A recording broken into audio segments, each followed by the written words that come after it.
এটা শুধু পাহাড় না, এটা একটা আসলে যে ঘটনাটা ঘটছে এটার বিষয় নিয়ে আমি লিখছিলাম। আমরা সবাই বাংলাদেশে, এখন আমি বাংলাদেশের প্রতিনিধিত্ব করার জন্য এখানে এসেছি। আসলে দেখেন, তাড়াতাড়ি টিকিট সোল্ড হওয়াটা আসলে এটা পজিটিভ একটা সাইন ফুটবলের জন্য। আসলে হচ্ছে এটা শুধু পাহাড় না, এটা একটা আসলে যে ঘটনাটা ঘটছে এটার বিষয় নিয়ে আমি লিখছিলাম। আসলে এটা শুধু পাহাড়ে না, বাংলাদেশের কোনো জায়গায় হওয়া উচিত না, যার কারণে হচ্ছে স্ট্যাটাসটা দেয়া। আমরা সবাই বাংলাদেশে, এখন আমি বাংলাদেশের প্রতিনিধিত্ব করার জন্য এখানে এসেছি। তো আমি মনে করি পরিস্থিতি স্বাভাবিক হলে এটা দেশের জন্য ভালো, সবার জন্য ভালো।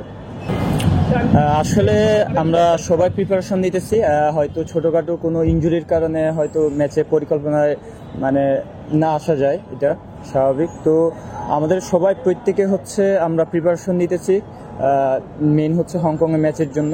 তো নেপালে যেহেতু খেলতে পারি নাই, তো আমি চাইবো যাতে সামনে যে হংকংয়ের সাথে ম্যাচ, ওইখানে নিজের সর্বোচ্চটুকু দিয়ে নিজেকে আবার ভালো করে কিছু করার বাংলাদেশের জন্য। প্রথমত হচ্ছে আমাদের প্রত্যেকটা পজিশনে হচ্ছে খুবই কম্পিটিশন বেশি। তো এখানে কোনো একদম খামখেয়ালিভাবে থাকার কোনো সুযোগ নেই, সবাইকে প্রমাণ করে হচ্ছে থাকতে হবে। তো এখানে মনে করি আমি আমার নিজের সর্বোচ্চটুকু দিব। আর হচ্ছে হংকংয়ের সাথে আমরা দীর্ঘদিন কোনো ম্যাচ খেলি নাই, তো ওই হিসেবে আমাদের ওনাদের যে বিগত লাস্ট যে ম্যাচগুলো আছে, তো ওই ম্যাচগুলো দেখে আমাদের প্রিপারেশন আমরা নিচ্ছি। যেহেতু আমরা পরপর 2টা ম্যাচ খেলবো, তো home match is very important. তো আমরা চেষ্টা করব 2 ম্যাচই যাতে আমাদের পক্ষে থাকে। আসলে প্রিপারেশন যদি আরও বেশি ম্যাচ খেলতে পারতাম, এটা আমাদের জন্য পজিটিভ সাইড ছিল। তা যেহেতু আমরা খেলতে পারি নাই, তারপরও আমাদের কোনো ইয়ে নাই। তো আমরা যেহেতু আমাদের শুরু থেকেই হচ্ছে হংকংয়ের ম্যাচ নিয়ে হচ্ছে আমরা প্রস্তুতি নিতেছিলাম। তো আমরা বিগত লিগে বলেন, আপনার যেখানেই বলি, আমরা সবাই হচ্ছে নিজেদের দিকে ফোকাস রাখছিলাম, যেহেতু আমাদের এটা ইম্পর্টেন্ট ম্যাচ। তো আমরা এখন আমাদের যেটুকু আমাদের হাতে সময় আছে, ওইটুকুতে আমাদের নিজেদেরকে ঝালিয়ে নিয়ে আমাদের বেস্টটুকু দিতে চাই। হ্যাঁ, অবশ্যই চ্যালেঞ্জিং। আমাদের সবচেয়ে বড় চ্যালেঞ্জিং হচ্ছে আমাদের যদি কোয়ালিফাই করতে হয়, আমাদের এই 2টা ম্যাচ খুবই ইম্পর্টেন্ট।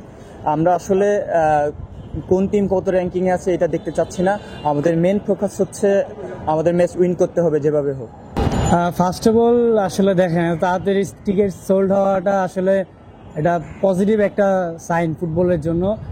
আর তার সাথে সাথে একটা আমাদের প্লেয়ারদের রেসপন্সিবিলিটি আরও বেশি বেড়ে যায়, কারণ লাস্ট সিঙ্গাপুরের সাথেও আপনার সেম জিনিসটাই হয়েছে, যেটা দর্শকরা চাচ্ছিল ম্যাচটা যেন আমরা জিততে পারি, বাট আমরা ম্যাচটা জিততে পারিনি। সো এই জিনিসটা আমাদের প্লেয়ারদের মধ্যে অবশ্যই কাজ করতেছে, যে আমাদের এখন প্লেয়ারদের বা ন্যাশনাল টিমের উচিত যে আমরা যেন রেজাল্ট দিতে পারি দেশকে। সো এই জিনিসটা আমাদের কোচ এটা নিয়ে কাজ করতেছে। তো আশা করি আমরা হংকংয়ের ম্যাচটা আমরা চাবো যে আমাদের ঘরের মাঠে যেন আমরা জিততে পারি। আর এটা অবশ্যই আমাদের প্লেয়ারদের একটা বাড়তি একটা মোটিভেট করবে, যে সাপোর্টার আমাদের সবসময় যেভাবে সাপোর্ট করে মাঠে এসে। সো আমরা চাবো যেন ম্যাচটা জিততে। সো এটা আমাদের গ্রুপের জন্য বা নেক্সট কোয়ালিফাই করতে হলে আপনার এই ম্যাচটা অনেক ইম্পর্টেন্ট। সো এটা আমরা ওইভাবেই দেখতেছি পুরো টিম, যে ম্যাচটা জিততে হবে যেভাবে হোক। সো এটাই আমাদের ফার্স্ট ফোকাস, যে ম্যাচটা জিততে হবে। আসলে দেখেন, একটা টিমের যত চ্যালেঞ্জ থাকবে এটা আসলে টিমের জন্য ভালো, আর এটাই মনে করি এই চ্যালেঞ্জটা থাকা উচিত। আর এটা আমরা পার্সোনালি নিচ্ছি না যে প্লেয়ার টিমের মধ্যে একটা পজিশনে 2টা 3টা 4টা প্লেয়ার। সো এটা আমরা ইন্ডিভিজুয়াল ভাবে নিচ্ছি না, এটা টিম হিসাবে আমরা পাওয়ার হিসাবে নিচ্ছি। আর এটা আমি মনে করি যারা মিডফিল্ড বলতেছেন, ডিফেন্স বলতেছেন, বা প্রত্যেকটা পজিশনে যদি প্লেয়ার থাকে, সো এটা আমি মনে করি ওভারঅল টিমের জন্যই বেটার। আর এটা অবশ্যই আমি ভালোভাবেই দেখতেছি এটা। আসলে সিঙ্গাপুর ম্যাচটা আমাদের কিছু মিস্টেক ছিল, যেগুলো আপনি ইন্টারন্যাশনাল লেভেল আসলে এই মিস্টেকগুলো করলে ওরা কখনো সুযোগ দিবে না ম্যাচে আসার জন্য। তো ওভারঅল আমরা সিঙ্গাপুরের ম্যাচ নিয়ে যেটা কোচ বা আমরা প্লেয়াররা যেটা আমাদের মিস্টেকগুলো বের করতে পেরেছি, তো আমরা দেখলাম যে আমাদের নিজের মিস্টেকের জন্যই সিঙ্গাপুর ম্যাচটা জিততে পেরেছে। আর আমরা মনে করি হংকংয়ের সাথে সেম মিস্টেকগুলা বা আমরা যেই আমাদের যেই কাজগুলা করতে হবে ওদের সাথে খেলতে হলে, ওগুলো আমরা এখানে প্রপারলি 100% যদি আমরা না করতে পারি, তাহলে আমাদের জন্য ডিফিকাল্ট, বাট আমরা বিলিভ করি যে হংকংয়ের সাথে ম্যাচ জিতার মতো টিম আমাদের, সো এই কনফিডেন্স আমাদের টিমের মধ্যে আছে। ইনশাল্লাহ আমরা বিশ্বাস করি আমরা ম্যাচটা জিততে পারবো।